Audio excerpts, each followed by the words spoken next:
आप सबको जय मसीह की। मैं पाटर शंकर एक्का दिसंबर की मंथ में आप सभी को याद कर रहा हूँ और आप लोग यीशु मसीह उद्धारकर्ता को याद कर रहे होंगे और यीशु मसीह उद्धारकर्ता आपको आशीष दे रहे होंगे। आमीन। पर पवित्र शास्त्र बाइबल सिखाती है कि परमेश्वर प्रेम है। पहला यूहन्ना 4:8 ये प्रेमी परमेश्वर अपने हाथों के द्वारा रचे गए मनुष्य को पाप से बचाकर पुनः अपने प्रेम में लाने के लिए अपने पाप रहित इकलौते पुत्र को संसार में भेजा। उस पर विश्वास करने वाले हर व्यक्ति को जीवन नहीं वरन अनंत जीवन देने का वायदा परमेश्वर ने किया है। प्रियो, हम लोग पढ़ते हैं यूहन्ना 3:16। यीशु मसीह के जन्म से 750 साल पहले यशायाह नबी के द्वारा की गई भविष्यवाणी के अनुसार यीशु का जन्म हुआ। एक कुंवारी गर्भवती होगी और पुत्र को जन्म देगी और उसका नाम इमानुएल रखेगी। हम लोग देखते हैं यहाँ यशायाह 7:14 में इस इमानुएल के और भी नाम उनके जन्म के पहले दिए गए थे। यशायाह 9:6 और लूका 1:31। उनमें से एक नाम है यीशु। यीशु नाम का अर्थ ही उद्धारकर्ता अथवा मुक्तिदाता है।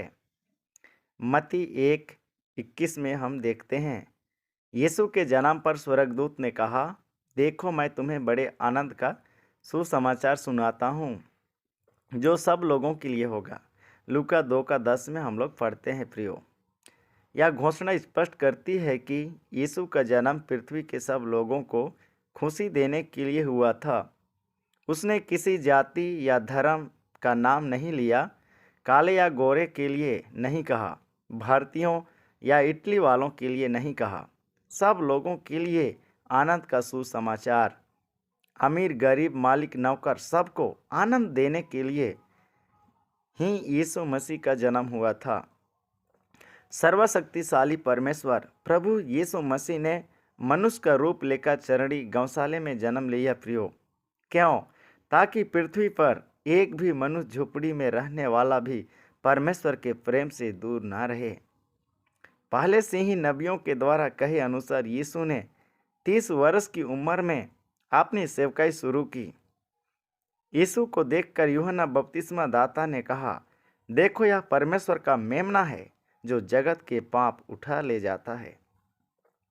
यूहन्ना 1:29 में पढ़ते हैं, शताब्दियों पहले कहे अनुसार अंधे की आंखें खोलना, बंधुआई में पड़े हुए को कैद में से और अंधकार में पड़े हुए को बंधन में से।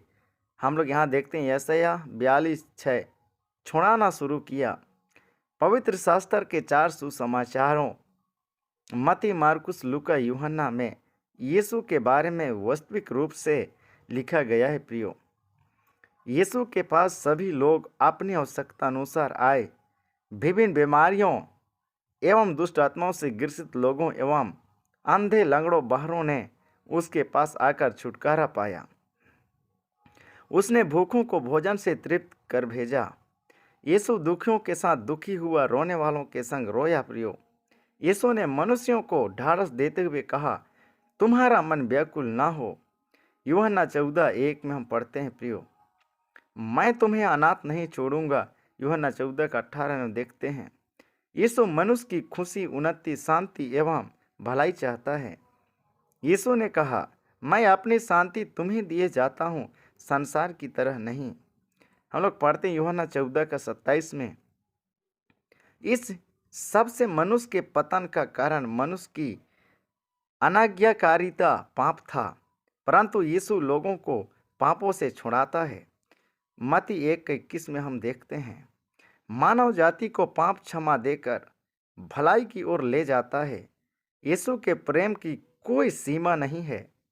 आज के मानवीय ईश्वर जबकि अपने भक्तों के द्वारा पैरों को चुमुआ कर आनंद लेने की कोशिश में लगे हैं, परंतु यीशु ने अपनी नम्रता को प्रदर्शित करते हुए अपने चेलों के पैर धोकर नमूना पेश किया। प्रियो, यह है यीशु का प्रेम। यीशु के जन्म के दौरान स्वर्गदूतों की सेना ने मिलकर गाया, आकाश में परमेश्वर की महिमा और पृथ्वी पर उन मनुष्यों में जिनसे परमेश्वर प्रसन्न है शांति हो। लूका 2:14 में हम पढ़ते हैं, आज पृथ्वी पर रहने वाले लोगों की शांति को क्या हुआ। स्वर्गदूतों ने गाया था, उन मनुष्यों में जिनसे परमेश्वर प्रसन्न है शांति हो। यहाँ पर जिसने मनुष्य प्रसन्न है नहीं लिखा गया है। पृथ्वी पर मनुष्य आज कहाँ है? पापी मानवीय ईश्वरों, स्वनिर्मित ईश्वरों, काल्पनिक ईश्वरों को प्रसन्न करने के लिए बिना विश्राम के दिन रात दौड़ में लगे हुए हैं। खुद की शांति एवं मेहनत से कमाए धन को समाप्त कर रहे हैं। आज के मानवीय ईश्वरों के द्वारा दिखाए जाने वाले खेल कितने ही रोचक हैं। दोस्तों, आपकी शांति को क्या हुआ? हम किस पर भरोसा करें? आपका विवेक स्वयं निर्धारित करे प्रियो। जैसा मैंने पहले कहा, परमेश्वर मनुष्य की खुशी, उन्नति, शांति, भलाई चाहता है। इसलिए पृथ्वी पर मनुष्य को बनाने से पहले उसके लिए आवश्यक हर वस्तु को परमेश्वर ने पहले बनाया कि उसे किसी वस्तु की कमी ना हो। आज संसार में शांति कहाँ है? हर जगह जाति समाज के नाम पर हिंसा, धोखाधड़ी, व्यभिचार, बलात्कार, समलैंगिक विवाह बढ़ रहे हैं।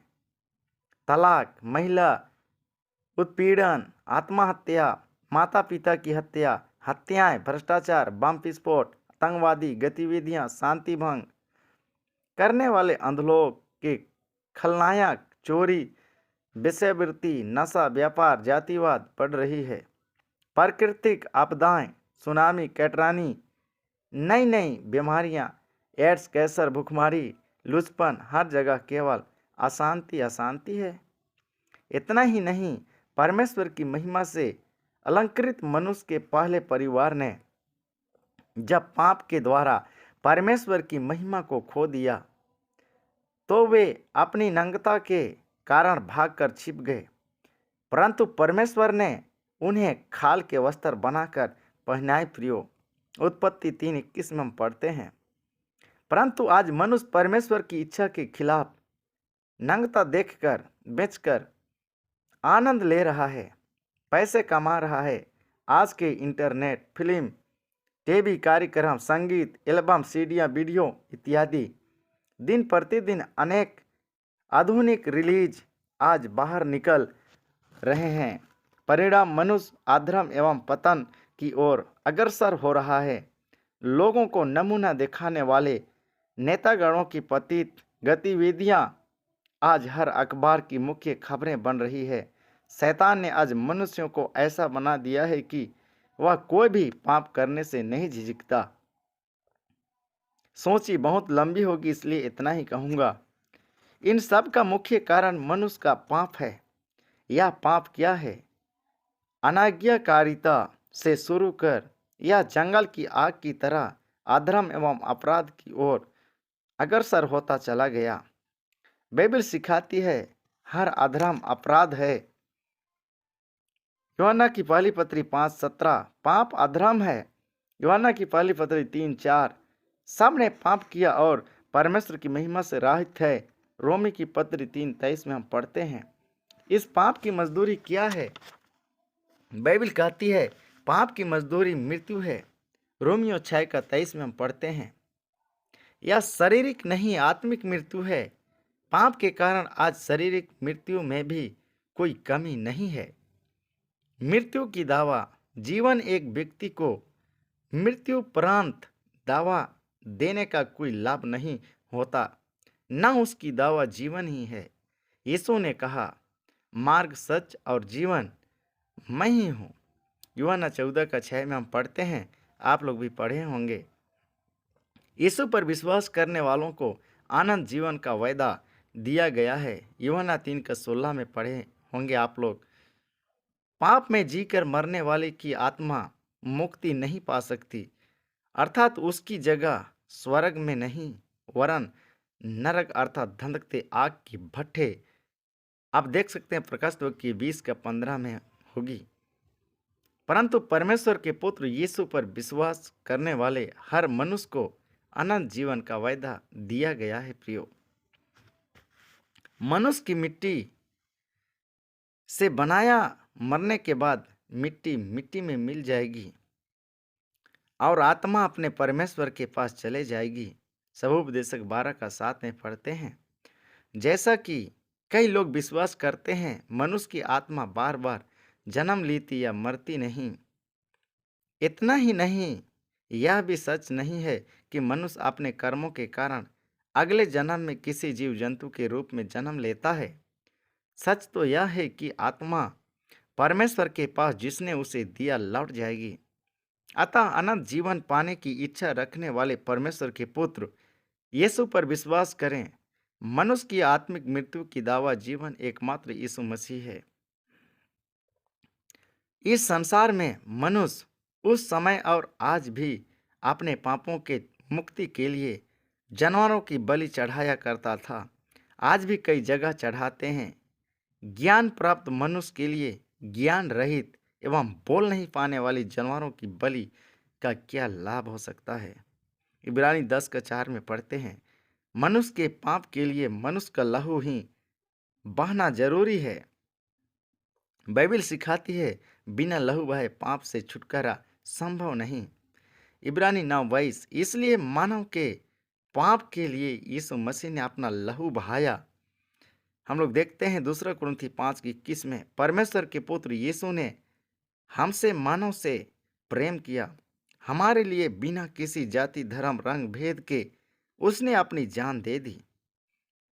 इफिसी 5:2 हम पढ़ते हैं, यीशु मसीह परंतु परमेश्वर हम पर अपने प्रेम की भलाई इस रीति प्रकट करता है कि जब हम पापी ही थे तब भी मसीह हमारे लिए मरा।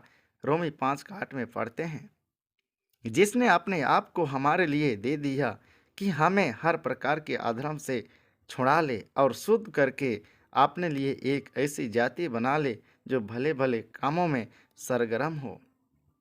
तीतुस 2:14 में पढ़ते हैं, परमेश्वर चाहता है कि मनुष्य भले कार्यों को करने में उत्साहित रहे, परंतु आज मनुष्य किस प्रकार के कार्यों में लगा है, थोड़ा सा सोचिए।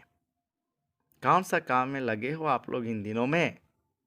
मैं चाहता हूं कि प्रभु से प्रार्थना करें और नाश होने वाला आत्मा को बचाएं, कि सब लोग प्रभु यीशु मसीह उद्धारकर्ता को ग्रहण करें, क्योंकि हर एक के पापों की मुक्ति देने के लिए यीशु मसीह ही कलवरी क्रूस पर लहू को बहाया। क्या प्रभु इन बातों के द्वारा आपसे कुछ तो बात किया होगा? मेरा इन वचन बताने से कुछ तो बात किया होगा। मैं आपको बताना चाहता हूँ, प्रभु आपको इस्तेमाल करे और आप सब लोग सभी व्यक्ति के लिए प्रार्थना करें कि कोई आत्मा नाश ना हो, सब अनंत जीवन पाए। प्रभु